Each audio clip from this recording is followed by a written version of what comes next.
This story came about because many, many years ago, George R. R. Martin said he was going to do wild cards about urban superheroes. And I said, okay, I'll do the Bag Lady. And I never could come up with a story. And so wild cards went on without me. A few years ago, I was on my way home from a convention in Canada. It was a 3-hour flight, and it suddenly hit me. Something I had seen on the internet, suddenly the nickel dropped, and I realized that's the story. And I opened my computer. I was on an airplane, and I don't write on airplanes. I endure airplanes. And I just started typing. And an hour later, I thought, I'll probably have to flesh this out when I get home. But an hour later, I'd finished the story. I closed the computer. When I got home, I opened it up, looked at the story, and said, this is complete. And I have not changed a word of it. And it's less than 1,500 words. It's called The Bag Lady. And I forget where it's published. It's quite amazing. And I've always been disappointed that it didn't get more attention, because I think it's really one of the most powerful stories that I've written. And when I have done readings at conventions, I usually end up leaving the room a little bit stunned. So here it is, The Bag Lady. Let me very dry whistle. The Bag Lady. The tree stank of garbage and sweat, but it was still early.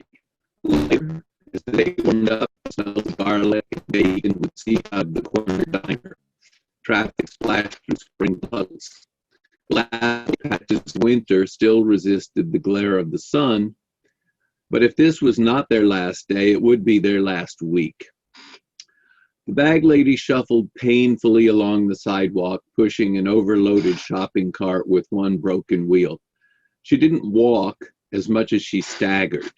She was a shapeless lump, an ambulatory heap of clothing, new layers added on top of the old.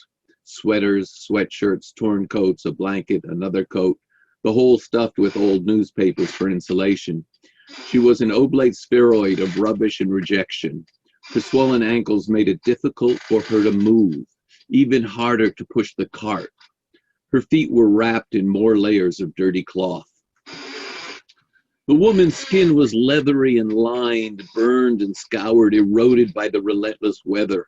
Her graying hair was a tangle of greasy ropes. If she'd ever had a name, she hadn't heard anyone speak it in years. Her eyes were rheumy and bloodshot. Wherever she looked, she seemed to be staring at something on the other side of reality. Several people passed her by, but none of them saw her. She was invisible to them, not even scenery. Oblivious to her anguish and embarrassment, they hurried on about their business. Exhaling puffs of breath like human locomotives, they chugged along the unbreakable rails of their lives. The Bag Lady didn't care. She had more important matters to attend to. She did not often push her way onto this street. The business owners frowned at her, turned their hoses on her, chased her away with epithets, and sometimes even threats of violence. But today, she frowned, she sniffed, she looked up the street and back again. Something was not right. No, not here, not there, but close. Something in the universe smelled wrong, and it wasn't her. And then she spotted it, the dirty van, the dirty dark gray van, a panel van parked at the curb. No windows at the rear or sides. The front windows were tinted dark. No markings to identify the vehicle, no bumper stickers, no ads painted on the side, just a featureless block. It smelled wrong. She looked down the street, all the way down to the end of the street, where a little girl in a pink winter coat had just come bouncing around the corner. A cherub, she glowed with innocence. The world was still bright and beautiful to her. She was singing and skipping, trailing one mittened hand across the frosty storefronts, leaving sketchy streaks in the hoarfrost. And as it always did, the moment clicked into clarity. The bag lady made a decision. She pushed her heavy cart forward. She put all her strength into the effort, squelching desperately forward.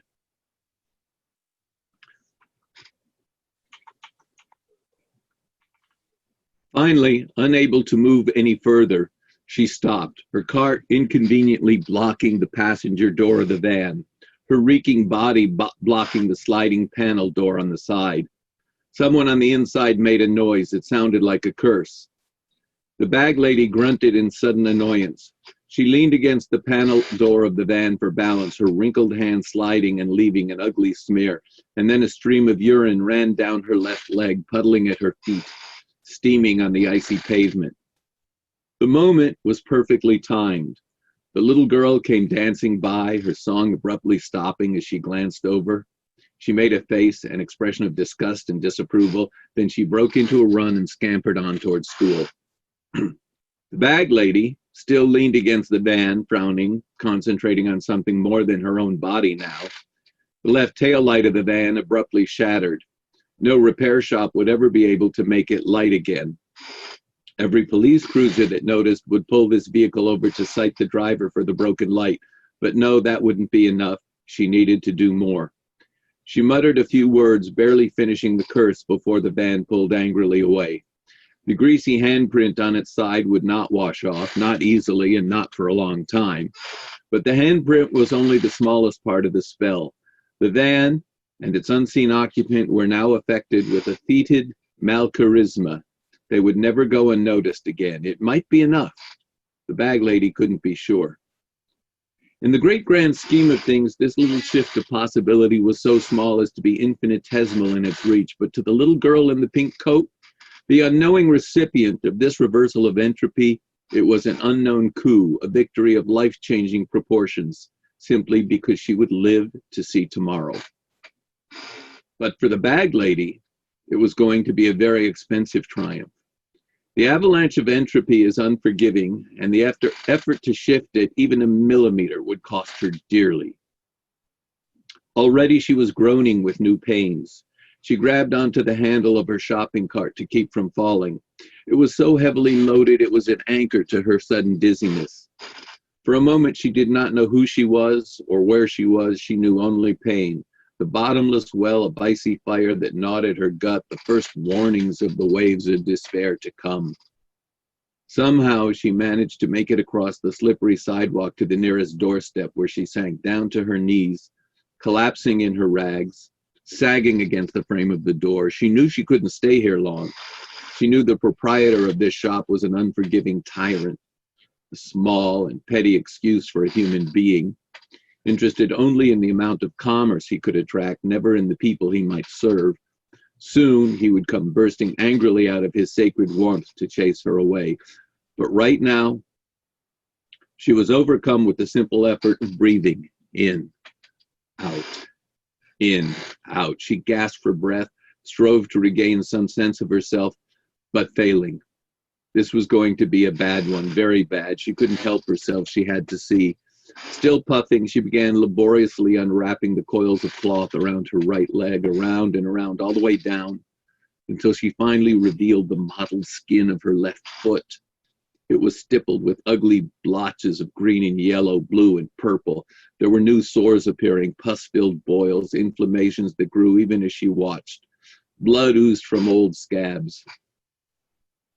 She searched desperately for the first telltale signs of gangrene, but was quickly disappointed. As eagerly as she hoped, no, not yet, this wasn't the one. Not even close, not big enough, not yet. She was going to survive. She was going to live another day. She wept. She could remember another time so long, long ago, a time of naive ignorance, but that was before the flashes began, before the smells and the flavors and the clamoring sense of wrongness overwhelmed her with a terrible compulsion to do something, anything, that might restore even a small balance to the world. It isn't fair. Why me, she wept. Why me? What did I do to deserve this? But even as the words dribbled out of her torn mouth, she already knew the answer. Because because she'd brought it on herself with her own outraged scream of anguish at the universe. Why doesn't somebody do something? And the universe had answered, why don't you? So tomorrow, just like today, just like yesterday, just like all the days and years before, freezing through the unrelenting winter, burning and baking beneath the heavy blanket of summer, nevertheless, she'll lever herself up again every day, paying the ugly price of her compulsion. One more time, she has no choice. The bag lady will pull herself up from the unforgiving pavement, stumble to her feet, wheezing and groaning, her bones crackling resentfully, all stiff and resisting, racked with pain and hunger. Driven by desperation, she'll go out and search the streets and the alleys, looking for the big one, hoping, always hoping, every day hoping that today will be the day she can finally earn her death. The end. I have another story I'm going to read as well. Let me pull it up. This one's a little bit lighter. This one is called The Great Milo. Now, the history of this story is a little, where is it? There it is. The history of this story is a little less dark. This one this is a necessary balance because The Bag Lady is such a dark story. I think it's one of my best. This one, I was letting my internal sense of nastiness go. There is a person who pissed me off. And not because he said anything about me, but he said some nasty things about people I know and love and care about. And I decided to engage in a little bit of literary revenge. So this person seems to have long since disappeared from any public awareness, but the story is still, every time his name shows up, I immediately think, I have closure. This story represents a personal closure for me. So this is called The Great Milo. His former employer called him a joyless little squirt. His ex-wife said that sex with him was a joyless little squirt. His father said that the sex that produced him was a joyless little squirt. But despite all that, everyone called him Milo. Milo's spirit animal was a tick. The leech had already been claimed. Milo was small, Milo was round, Milo was sallow. Had he been any more sallow, he would have looked like an audition for The Simpsons. Milo had squinty eyes set too close to each other, so close that stereo vision was impossible for him. If he went to a 3D movie, he could look through one lens of the polarized glasses with both eyes. Milo had large protruding ears, very large. Paint them black and you don't need to buy him a Mickey Mouse hat at Disney World. Milo could hear people thinking about how ugly he looked, even if they were in another room, in a building across the street. Milo had a nose that had apparently decided to make a U-turn at some point in its development and had inadvertently backed into itself. Milo's nose was a crumpled fender looking for an accident. Milo's nose had been the inspiration for the award-winning makeup design in the first Noseman horror film and its 3 sequels. Milo had a bald spot. He'd had a bald spot since he was 3 years old. He'd had a comb-over since he was 4. It didn't work. Milo had an albedo. The reflection of sunlight on Milo's head could be seen from space. Milo did not have an Adam's apple. Milo did not have an Adam's apple. He had an Adam's cantaloupe. It bobbed up and down when he spoke as if it was trying to escape. And it had good reason to. Milo was squeaky. Milo was nasal. Milo enunciated every syllable at least twice in a word. His dialect was vaguely British, halfway between nerd speak and Asperger's. And his focus on minutiae would have bored even Marcel Proust. Or is that Proust? Anyway, listeners had been known to gnaw off appendages to escape the sound of his voice. Milo had the posture of a hunchbacked hedgehog. As many times as his disheartened parents had told him to stand up straight, that was how many times he had replied, "I am standing up straight."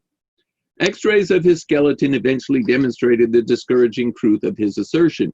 Milo was a human box of cornflakes. His contents had settled in transit. He sagged like an overripe pear, like a Ziploc bag filled with soggy oatmeal, like a beer belly flubbering over the despairing belt of a morbidly obese couch potato. It wasn't that life had handed him lemons, it was that life had made him a lemon, allegedly a fruit, but also a joyless little squirt. As if small, round, sallow, and bitter wasn't enough, Milo's choice of attire, well, attire is the politest euphemism for an appearance halfway between faux couture and corn on the slob. To say that Milo was a walking fashion crime was several orders of magnitude deeper than understatement. Footnote: red Nikes, knee-high black and white striped tube socks, possibly stolen from Chuckles the Clown. It wasn't that he was ugly. It wasn't that his mother dressed him funny. It was that he was colorblind and chose his clothes based on what didn't show the spaghetti sauce stains. It didn't help that, for reasons unknown in this narrative, most of his t-shirts, as well as all of his underwear, had lost their laundry tags, so Milo was never sure which side of the garment was the front. That he occasionally had his boxers on backward often made trips to the urinal an adventure. His tidy whites did not present the same problem, not as long as he remembered yellow in front, brown in back. Footnote: it was possible that Milo had removed the tags himself. He had an extreme case of obsessive-compulsive disorder, a condition so severe that he himself referred to it as compulsive disorder obsessive. The words had to be spoken in alphabetical order. Milo needed to get laid in the worst way, which, since his wife had left him, was probably the best he could hope for. But even that was beyond the realm of possibility. In short, all the separate atoms in Milo's body had spent more than a billion years coming together in just the right way and at just the right time to become Milo. If this was the best that the universe could do in all that time with all those atoms, then this has to be seen as evidence that this is a pretty sorry excuse for a universe. But Milo did have one remarkable skill. He was able to remain blissfully unaware of reality. He could not recognize the unbridgeable chasm of evidence between himself and the kind of human being who gets enthusiastic thank yous from the staff when leaving a Japanese restaurant. Milo believed he was a superhero, or at least one overdose of gamma radiation away from that condition. For unexplainable reasons and without any evidence at all to support this belief, Milo had nevertheless convinced himself that he was destined for greatness.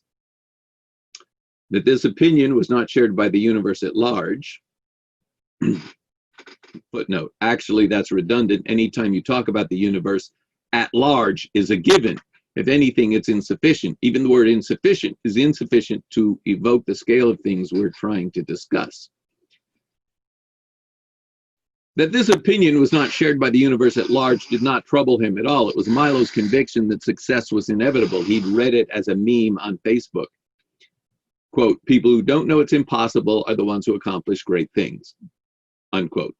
The meme had been given its gravitas because the words were inscribed in the papyrus font over a picture of a cat.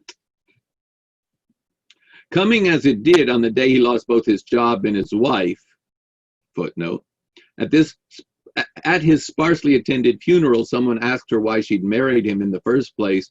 She said, I needed the goddamn green card. Milo had no choice but to assume that the meme was a personal message from the cosmic badger. Footnote. Milo had made some very strange religious convictions, but so do most people: talking snakes, burning bushes, virgin births, why not a cosmic badger? Milo apparently had a very small penis. On their wedding night, his ex-wife had pointed, laughed, and asked, who the hell do you expect to satisfy with that thing? Milo had responded hopefully, me? Nevertheless, Milo would occasionally quote Carl Sagan. I am, he would announce, made of star stuff. Well, yes, but so is that unidentifiable substance found between the tiles behind the toilet, and you don't hear it bragging. Mostly it says, I am grout. Milo did have one claim to greatness. Had anyone ever pointed it out to him, it would not have pleased him, at least not until he could have recontextualized it as a virtue. He had a great case of paranoid narcissism, not as bad as certain politicians, but certainly malignant enough to earn him an honorable mention in the Guinness Book of Assholes. He assumed that everything was about him. Even things that weren't about him were about him. And because he was the great Milo, or the Milo destined for greatness, it was therefore his job to sit on the pedestal of unconditional truth and pronounce judgment on all that passed before his particular bubble of awareness. Milo had come to this unfortunate condition because he took everything personally. He had not yet gotten his participation trophy for life, the awards and honors that were duly his for successfully escaping from his mother's vagina. Milo assumed that the world owed him a living, forgetting for the moment that it is a lifetime job to collect. This wretched lack of acknowledgments and tributes from a deliberately oblivious world was the primary reason why Milo had become a joyless little squirt, in appearance as well as personality. Why am I spending so much time describing Milo? Why am I spending so much time describing Milo before proceeding to the rest of this narrative? To prove a point. Never piss off a writer. Never piss off a man who buys ink by the barrel. Never piss off a man who rearranges electrons by the gigajoule.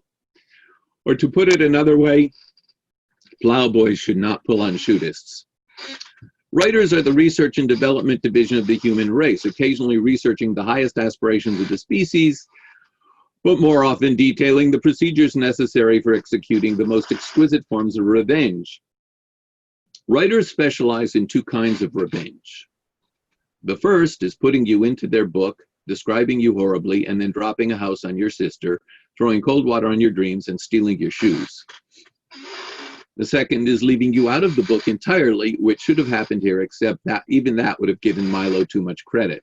You may have noticed that Milo hasn't actually done anything in this story, nor should you expect him to. Milo has no agency, not in this story, not in this life, not in this universe. In fact, it's pushing it just to tell you about him, which is why this story is not about Milo. Milo is completely irrelevant to this tale. This story is about that pesky Dan Goodman, who is a much more interesting character, the character being the operative term in both fiction and meat space. That pesky Dan Goodman is a nexus of the improbable and the unlikely. I shall elucidate. Imagine a universe so vast that your imagination is insufficient to imagine how vast it is. It's the math. Imagine 100 billion galaxies. That's already beyond the ability of your imagination. The number itself is incomprehensible. But imagine it anyway. That is the current best guess of how many galaxies there are in the universe, but that number is still insufficient. The astrophysicists are still thinking too small. There are probably 1 trillion galaxies in this universe, maybe even a smidge more, maybe even an order of magnitude more. I'm not even going to estimate all the galaxies that formed and died in the 13.5 billion years since the Big Bang, and all the galaxies yet to form in the billions of years still to come before entropy has its way with this universe. Now imagine that each of those galaxies contains 100 billion stars. Imagine that each of those stars has 10 planets. It's easier on the math, bear with me. So on the small end, that's 10 planets multiplied by 100 billion stars multiplied by at least 100 million galaxies. And you get it, no, 100 billion galaxies, and you get at least 100 quintillion planets in the universe. If you assume the larger number of galaxies, 1 trillion, then there might be a sextillion or septillion number of planets in the universe, give or take a few. What this means should be obvious. If the odds against anything happening are even a few quintillion to 1, then somewhere out there it's not only possible, it's inevitable. Think about it this way. If the odds against you winning the lotto are 292 million to 1, then somewhere in this universe it is inevitable that you will win the lotto. Not just once, but at least 342 billion times. Oh, probably not in this iteration, but somewhere out there, more than a few of your other selves are right now doing the happy dance. But in this universe, your lotto ticket is a Schrodinger event. As long as it remains in your pocket, it's either a winning ticket or a losing ticket. As soon as you take it out and look at it, it's a losing ticket. If it were a Heisenberg event, even if you knew your ticket was safe in your pocket, you still wouldn't know how fast it was traveling. And in this universe, that pesky Dan Goodman was a nexus of improbability, because this is the location within this universe where all those improbabilities collide and become inevitabilities. Some people think that pesky Dan Goodman has fallen into this universe through a Vonnegut singularity, a chronosynclastic infundibulum. Others believe he is an agent of chaos, a recovering foreign angel, a forgotten piece of eldritch substance left over after Cthulhu and Yog-Sothoth were conceived, a mistaken afterthought of creation, or perhaps even a half-breed of some kind, half human and half something else, still unknowable. That pesky Dan Goodman was known to visit the local science fiction club from time to time, mostly for the free refreshments occasionally provided. One of the club's more suspicious members managed to secure a sample of Pesky's DNA and quickly took up a collection to have it tested. The lab sent back a curt note: "Your rhinoceros is diabetic, and she's pregnant." After that, no further attempts were made to determine the ancestry of that pesky Dan Goodman. Whatever. The fact remains that pesky Dan Goodman has developed an unpleasant habit of wandering into narratives in which he has no right to be present, complicating the lives of people who would much rather be the bystanders, who capture the occurrence of horrific events on their smartphones instead of being the unfortunate victims of the tornado, the fire, the earthquake, the tsunami, or the stampede of customers when the Walmart doors open on Black Friday. Such is the case here. Notice we have now gotten nearly 2,000 words into this exercise and nothing at all has happened. Even Jane Austen was able to set the stage for her narratives faster than this. Unfortunately, there is no main character in this story. Where whoever it might have been, he left the narrative before it began. So while Pesky is generally a side character in any other narrative, this time the searching spotlight of literary attention falls on whoever has wandered too close to the author's keyboard. On this particular morning, a morning unlike any other, because if it were like any other, we wouldn't be paying any attention to it at all. On this particular morning, that pesky Dan Goodman was seated comfortably on the Orange Line bus. Ironically, the Orange Line buses are painted gray, between Woodland Hills and North Hollywood subway station. Yes, Los Angeles has a subway. This is one of the 6 impossible things you are asked to believe before breakfast. Pesky was reading a book, an old-fashioned book, a book printed on paper that had been made from the shredded bodies of murdered trees, shredded, pulped, and stirred into a soupy mass, churned into a broth of noxious chemicals so that the lignin could be leached out of the cellulose fibers. The fibers then bleached to an eye-blazing whiteness, pressed flat into mats, then pressed again into great acid-free rolls, sprayed with more chemicals just for the hell of it, and then cut into sheets of various sizes depending on need.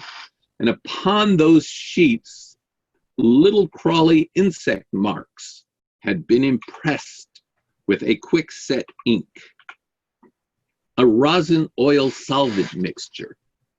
All the separate sheets of paper had then been bound together for portability and pressed between 2 stiff pieces of paperboard with a garish illustration on the front and some identifying nomenclature, i.e. a title. Upon viewing these crawly little insect marks, as you are doing now,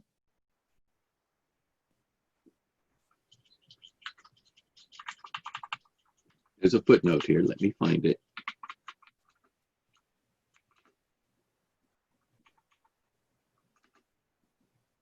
The suspense is killing you, isn't it?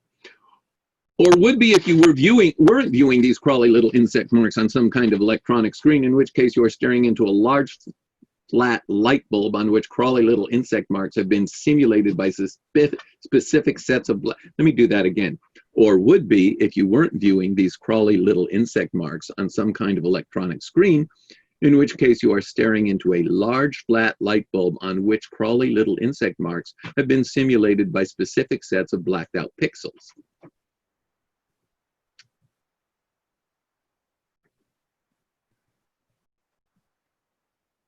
Upon viewing these crawly little insect marks, as you are doing now, that pesky Dan Goodman was able to decode meaning and hallucinate the experiences of the individual who had initially coded this specific stream of linguistic symbols. Pesky liked books. He liked the ambition. He liked the idea that persons long removed from any attainable circumstance could still send their experiences careening outward through time and space to infect the minds of unsuspecting others.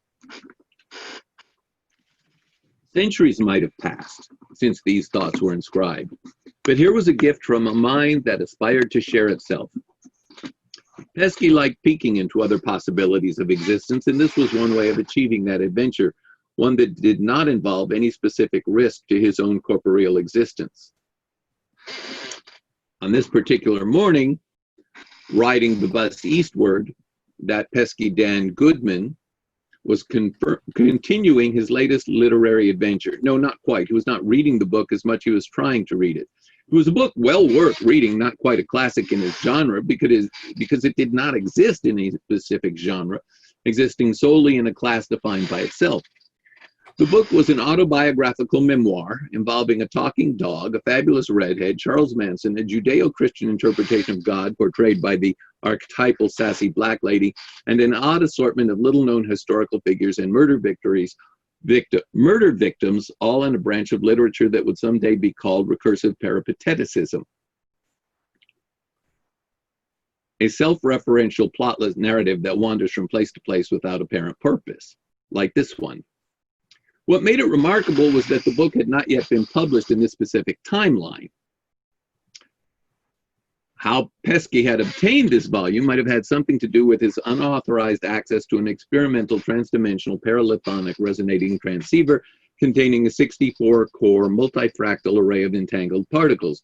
Call it a quantum empathizer for short. I can't say more than that without violating a very rigorous non-disclosure agreement.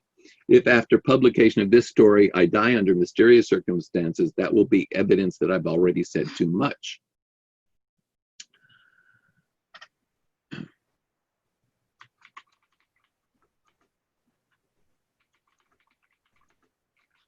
However, Pesky was unable to concentrate on his book because of a deliberately unpleasant individual looming over him, yammering loudly into his cell phone. What makes this remarkable is that Pesky had actually found a seat on the bus. Pesky had claimed a seat near the front of the bus by the singularly clever tactic of boarding at the initiating terminal of the line. Otherwise, he would have been standing and would not have been able to read his book. In that situation, the book would no longer have any relevance to this narrative. In a less mundane circumstance, Pesky would have assumed the unpleasant man to be a professional prankster and that he had been chosen as the target of a hidden camera television stunt. But no, this was just someone whose social skills had gone into remission shortly after he bought his first cell phone. For the purposes of simplifying the rest of this narration, we shall call this individual the asshole. The asshole was tall and athletic. He had dark hair and good features. He was well groomed. His attire was casual, not slobby, and moderately affluent. And he was loud. The asshole had no indoor voice and apparently no awareness that he was on a crowded city bus with lousy acoustics and that his annoying yammering was audible all the way to the rear seats of this double-lane articulated bus. But it was particularly annoying to Pesky because the asshole was standing right over him, facing him, and his mouth was less than an arm's length from Pesky's right ear. If perhaps the asshole's conversation had been even moderately entertaining, it would have served as impromptu street theater. Certainly the people in the rear seats of the bus would have been entertained, but no. The asshole was orating loudly in a foreign language. Pesky assumed it was Spanish. Living in Los Angeles, everyone picks up a few Spanish phrases like hola, por favor, gracias, quesadilla, and pendejo.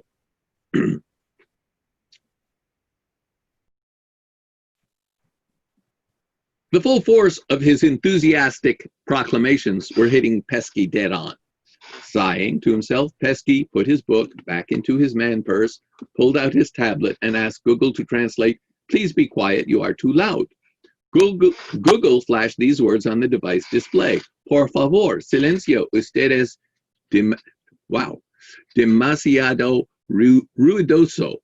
He held it up in front of the asshole's face. The asshole blinked, read the words, then leaned in to shout at Pesky, no, española, portuguesa. He then returned to his conversation, was apparently now explaining to his distant listener why he'd had to interrupt their talk to explain to El Stupido that he was having a very important conversation, but not in Espanol. Pesky returned to his tablet and asked it to translate the same phrase into Portuguese.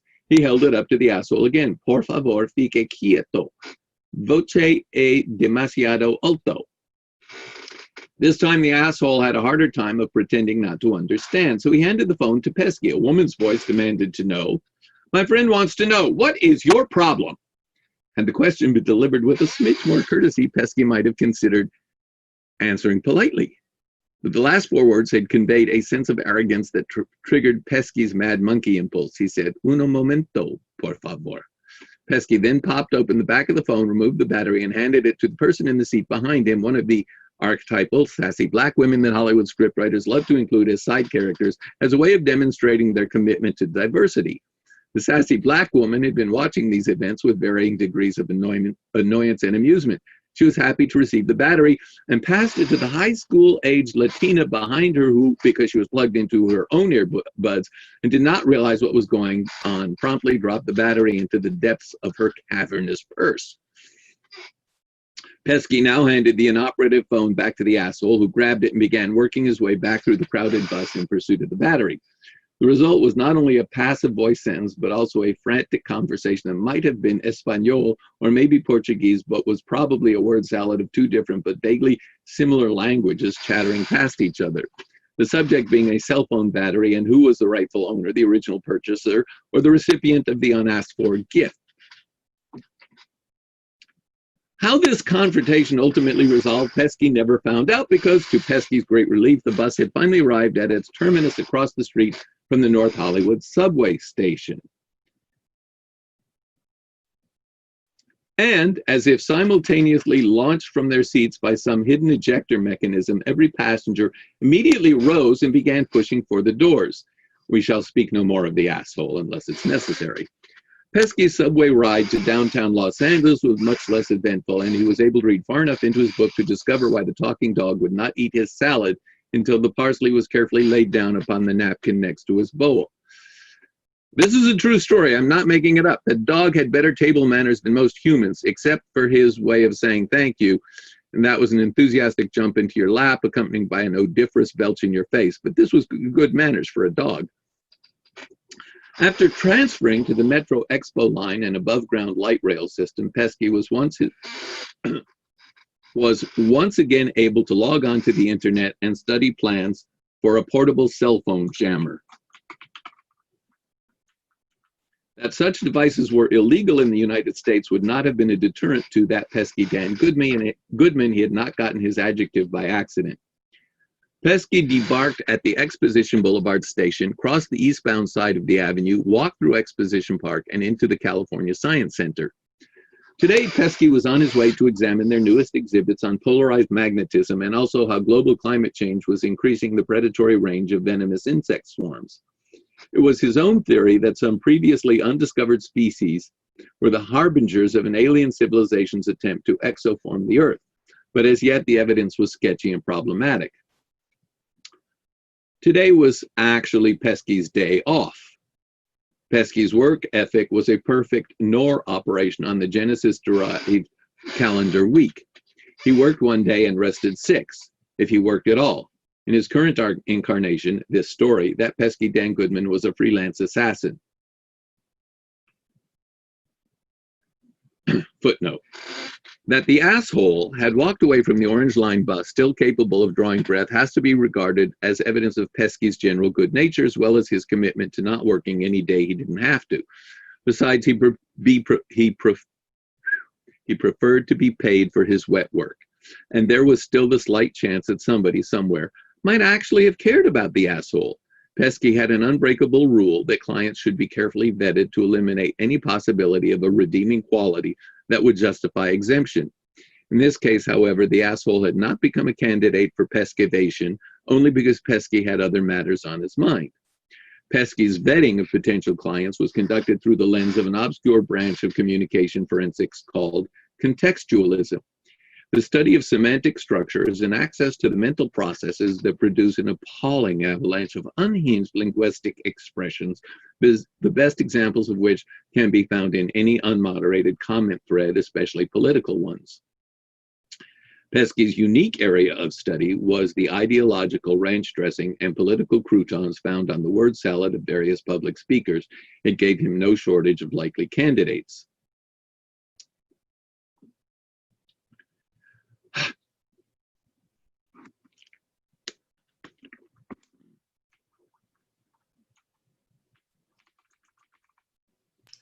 Five minutes.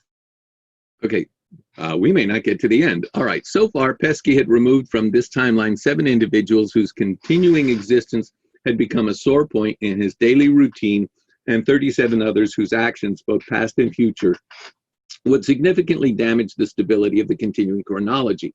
While Pesky had no particular loyalty to this time and space, he did enjoy movie theater popcorn with butter, and was not yet ready for any existence where movies, popcorn, and butter were no longer readily available. So the circumstances which warranted removal but were not limited to a depression greater than the Great Depression, global climate disruption, biological blight wiping out agricultural monocultures, widespread famine, water wars, refugee swarms, asteroid impact, manic theocracy, a zombie apocalypse, and nuclear winter. Of those options, Pesky considered at least 3 of them hovering somewhere between probable and likely, although not yet inevitable.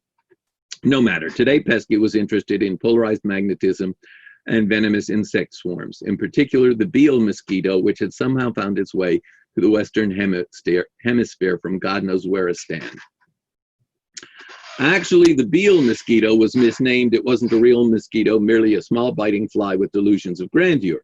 It had first been identified as a nuisance at the Sedona Pride Parade when several of the insects were found on the left buttocks of another of those archetypal sassy black ladies, only this one a lesbian, that populate the works of authors too lazy to realize that there are many other kinds of people on the planet, as well as sassy black ladies. The insect's name was a contraction of, if that shit don't beat all. Do you know how many hours I spent sewing these? Do you know how many hours I spent sewing these fucking sequins? Calling them fucking sequin flies was inelegant even for a sassy black stereotype, so they were called beat-all flies, which was eventually shortened to beetle mosquitoes by a short, nearsighted entomologist who, through a series of paradoxical events the author chooses not to detail here, had not turned left at Albuquerque as instructed, and having wandered into the Pride celebration by mistake, had been misidentified as a short, nearsighted entomologist. Anyway, somehow the taxonomy stuck beetle mosquitoes.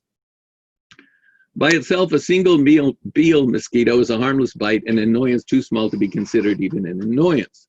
But during its annual swarming season, it becomes a buzzing cloud of noise, forewarning a season of almost misery caused by the inevitable flurry of aggressive little pricks, each one less than nothing, but together almost as painful as a Lost in Space marathon, almost.